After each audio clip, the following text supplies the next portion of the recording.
Assalamualaikum warahmatullahi wabarakatuh. Yang terhormat Pak Rohis sebagai guru pamong mata pelajaran fikih dan ushul fikih kelas 11. Yang terhormat seluruh guru wali kelas 11 yang saya hormati, seluruh siswa-siswi kelas 11. Berjumpa kembali dengan saya. Mungkin ada yang belum tahu nama saya. Jadi saya akan memperkenalkan nama saya kembali. Perkenalkan, nama saya Sandika Agung Permana, mahasiswa UIN Wali Songo Semarang yang sedang melaksanakan PPL di MAN 1 Banjarnegara. Selanjutnya, di video kali ini saya akan membahas atau memaparkan materi tentang mata pelajaran fikih bab 2, yaitu tentang hudud, dan lingkup bahasannya yaitu jina.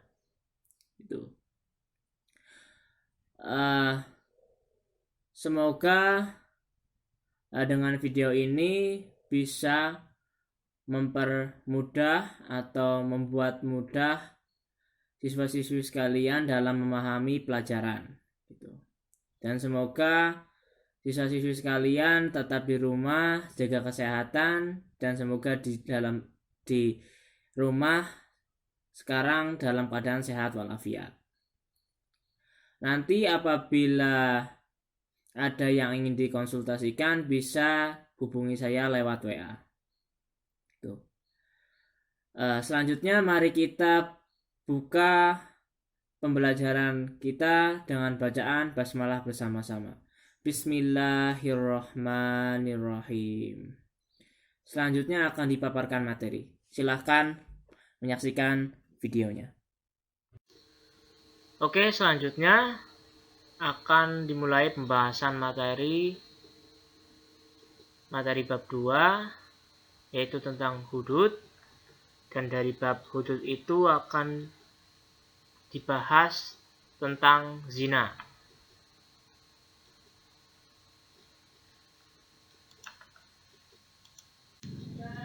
Oke, selanjutnya yaitu pembahasan tentang pengertian hudud. Hudud merupakan bentuk jamak dari kata had yang berarti pencegahan atau pembatas antara dua hal. Menurut istilah, hudud adalah hukuman-hukuman pencegahan tertentu yang telah ditetapkan Allah sebagai sanksi hukum untuk mencegah manusia dari melakukan tindak kejahatan selain pembunuhan dan penganiayaan. Jadi, hudud itu masuk dalam syariat Islam dan menjadikan hudud itu sebagai hukuman untuk menjadikan manusia takut, atau lebih gampangnya untuk mencegah manusia dari perbuatan tindak kejahatan.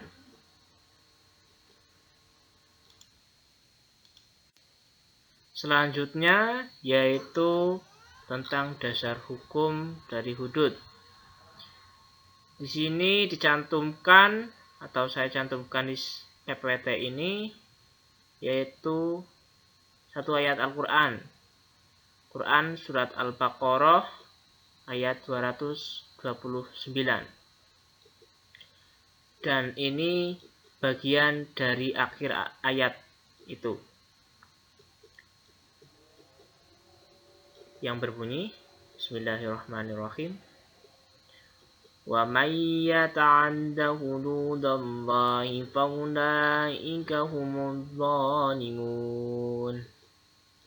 Yang artinya, dan siapa yang melanggar aturan-aturan hukum Allah, maka mereka itulah orang-orang yang zalim.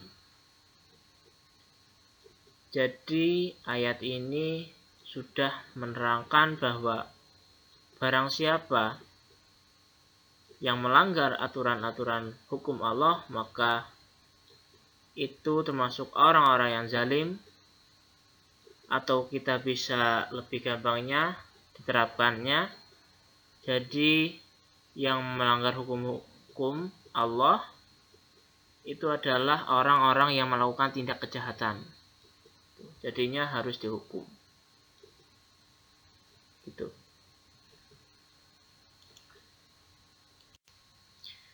Selanjutnya, dalam istilah fikih, berbagai tindak kejahatan yang diancam dengan hukuman had diistilahkan dengan jarima hudud. Macam jarima hudud yang senantiasa dibahas dalam fikih cangkupannya lebih luas, namun dalam bab ini pembahasannya adalah zina, qadzaf atau menuduh zina, mencuri, minum khamar, merampok, penyamun.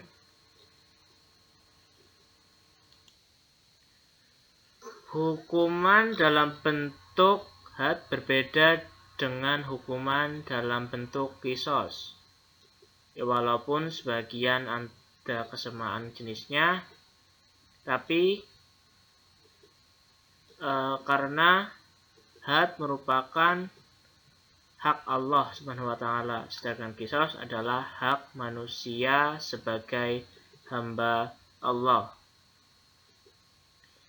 Kesalahan dalam hudud dianggap sebagai kesalahan terhadap hak Allah, karena perbuatan itu menyentuh kepentingan masyarakat umum, yaitu menjelaskan ketentraman dan keselamatan orang banyak, dan hukumannya pula memberi kebaikan kepada mereka. Kesalahan ini tidak boleh diampunkan oleh manusia pada masa itu sendiri ataupun masyarakat umum.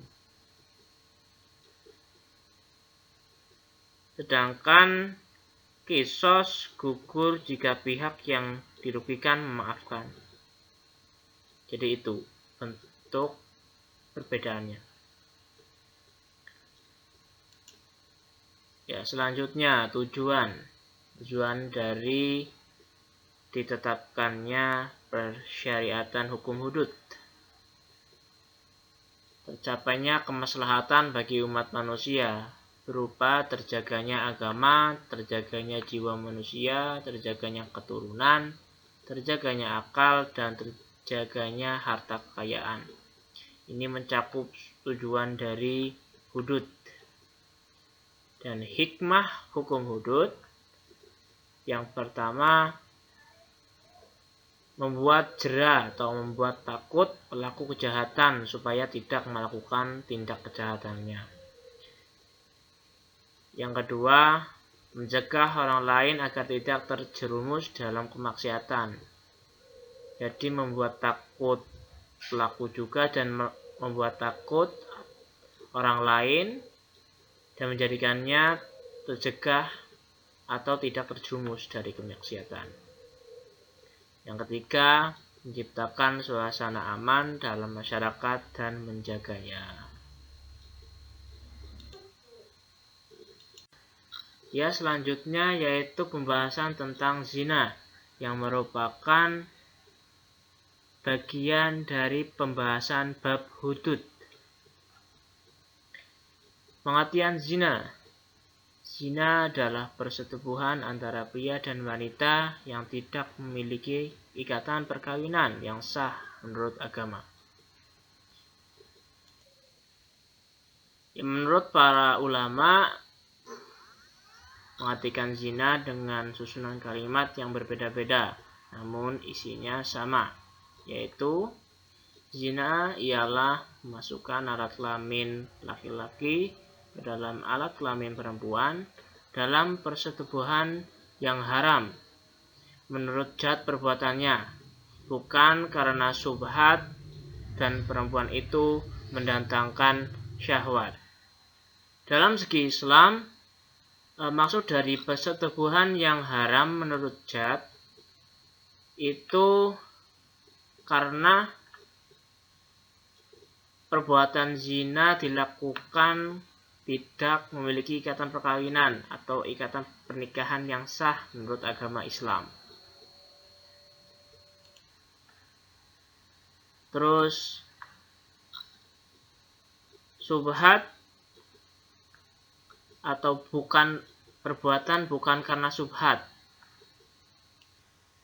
memiliki maksud yaitu perzinahan yang terjadi bukan karena seorang laki-laki mengira bahwa wanita yang ia setubuhi adalah pasangan yang sah untuknya, seperti istrinya.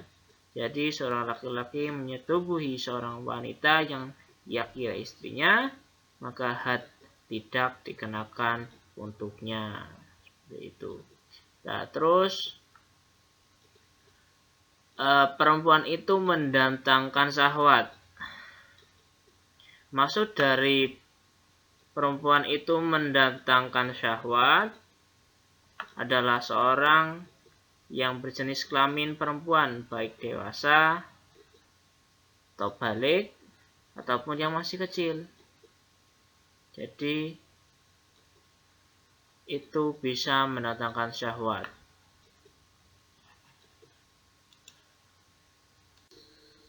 Oke, selanjutnya akan dimulai pembahasan materi bab 2, yaitu tentang hudud.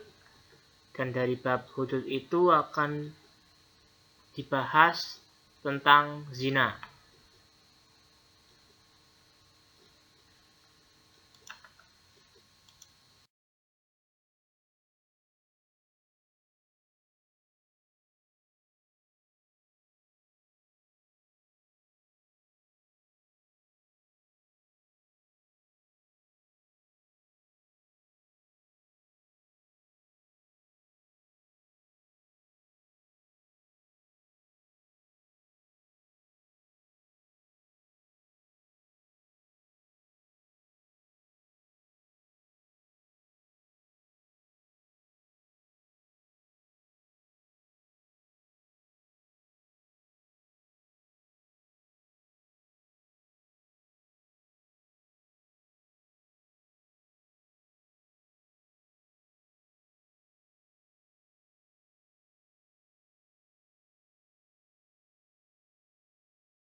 Al-Ghazali.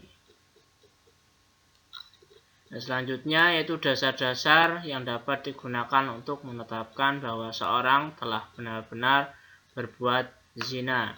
Yang pertama, ada 4 orang saksi laki-laki yang adil.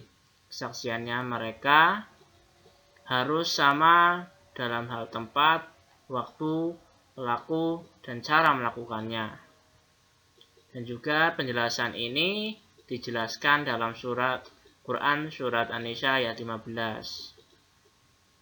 Yang kedua yaitu pengakuan pelaku zina, sebagaimana dijelaskan dalam hadis Jabir bin Abdullah radhiyallahu anhu. Berikut ini, yang artinya dari Jabir bin Abdullah al-Ansari bahwa seorang laki-laki dari Bani Aslam datang kepada Rasulullah SAW dan menceritakan bahwa ia telah berzina. Pengakuan ini diucapkan 4 kali. Kemudian Rasul menyuruh supaya orang tersebut dirajam, dan orang tersebut adalah muhsan. Hadis riwayat Al-Bukhari. Jadi dari ini semua menyimpulkan bahwa status hukum dari zina itu haram dan juga termasuk dosa besar.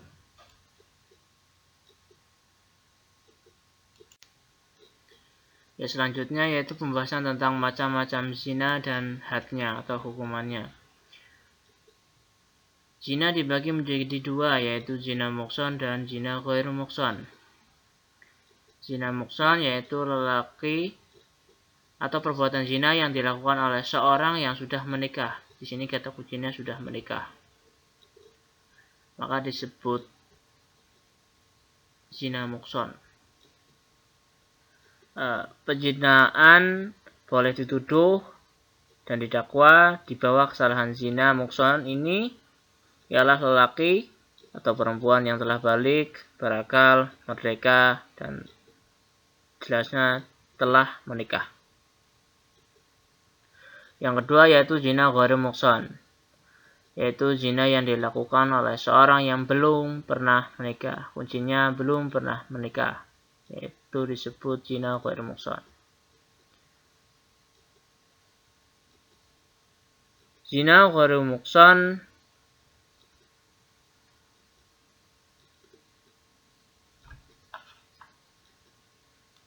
mempunyai hukuman, dan juga zina muhsan pun punya atau mempunyai hukuman juga. Zina muhsan hukumannya adalah rajam atau dilempari batu yang berukuran sedang sampai meninggal. Dan hukuman dari zina ghairu muhsan yaitu cambukan sebanyak 100 kali. Selanjutnya adapun hukuman menurut para ahli fikih berselisih, yaitu tentang hukuman pengasingan. Yang pertama Imam Syafi'i dan Imam Ahmad. Zina ghairu muhsan yaitu hukumannya cambuk sebanyak 100 kali dan pengasingan selama 1 tahun. Yang kedua Imam Abu Hanifah. Zina ghairu muhsan yaitu hukumannya cambuk sebanyak 100 kali. Yang ketiga Imam Malik dan Imam Auza'i. Pezina laki-laki merdeka ghairu muhsan atau pelaku zina ghairu muhsan yaitu hukumannya cambukan sebanyak 100 kali dan pengasingan selama 1 tahun. Adapun pezina perempuan merdeka ghairu muhsan hadnya hanya cambukan 100 kali. Tidak ada pengasingan karena wanita adalah aurat dan kemungkinan ia dilecehkan di luar wilayahnya. Yang keempat, dalil yang menegaskan bahwa pezina ghairu muhsan dikenai had yang berupa cambuk 100 kali dan pengasingan adalah firman Allah dalam Quran surat An-Nur ayat 2. Dijelaskan dalam Quran surat An-Nur ayat 2. Dan hadis yang berbunyi, yang artinya dari Zaid bin Khalid al-Juhaini, dia berkata, saya mendengar Nabi menyuruh agar orang yang berzina dan ia bukan muhsan dideras 100 kali dan diasingkan selama 1 tahun. Hadis riwayat Al-Bukhari. Selanjutnya yaitu hikmah diharamkannya zina. Yang pertama, menjaga keturunan dari ketidakjelasan nasab. Jadi di sini akan menjaga keturunan supaya nasabnya itu jelas.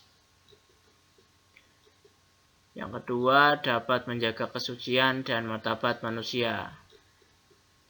Yang ketiga, membuat takut atau membuat jera pelaku tindak zina dan menyadarkan orang dalam hal mendekati zina dan melakukannya.